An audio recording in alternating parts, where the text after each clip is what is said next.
Hey everyone, my name is Taylor Jackson, and today I'm going to be speaking on one of my favorite books. This book has been on the New York Times bestseller list for weeks. Countless radio hosts, talk show hosts, TV shows, news reporters have all spoken about this book. I found out just yesterday that there's a magazine and a Spotify playlist to cover this book. The talk show host where I first heard about the book was The View. On The View, they were calling this book mommy porn. Now, at first, I was kind of skeptical to realize what book were they speaking so highly of that they were calling it mommy porn. Well, it's none other than the erotic novel by E.L. James, 50 Shades of Grey. 50 Shades of Grey, like I said, is an erotic novel. Now, although it's not all erotic fantasies, there is quite a little love story in there, and it's a quite sensual affair.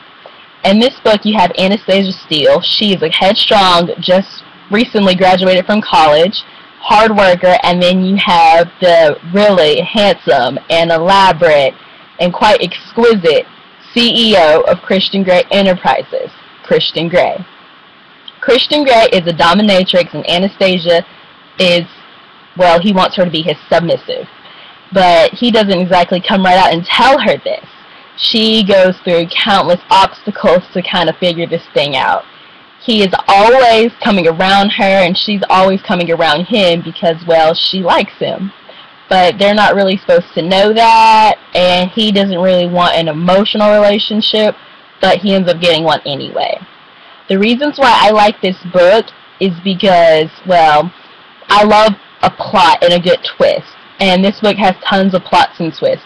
Just when you think that the characters are going to get together, fall in love, live happily ever after, they hurry up and turn it off, and they don't live happily ever after, and life gets in their way between his old relationships, his business partners, his parents, his siblings. You can never actually get it right. Another reason why I like this book is, of course, well, the erotic fantasies. Even though it's something that I would never get into, it is quite interesting to see how someone else's mind, well, especially the author, E.L. James, is thinking. He, in fact, said that while he was writing this book, he was thinking about Edward and Bella from Twilight and how aggressive their relationship would be. When I first picked up this book, I didn't know that it was about a dominatrix and a submissive. I kind of thought it was just an erotic fantasy between a boy and a girl, a couple, and it was going to be all flowers and roses. Well, it wasn't. And to my surprise, I was quite shocked. Like, the first time I read it, I was like, oh my goodness, I'm too young to be reading this. And technically, I was, because the things that were in there way beyond my knowledge and way beyond what I would ever think about doing in any of my lifetime. But overall, the book is really good. I would give it 5 stars. You have to get past all the sexualness that's in it.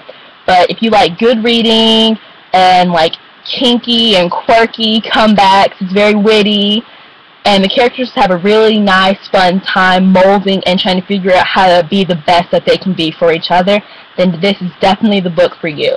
If you don't like books that kind of put girls down, making them seem like they have to be submissive, whereas, you know, the male has to be dominant, then this book will not be for you. But if you just like a good old-fashioned, twisted, upside-down and turvy love story, then this book is definitely for you.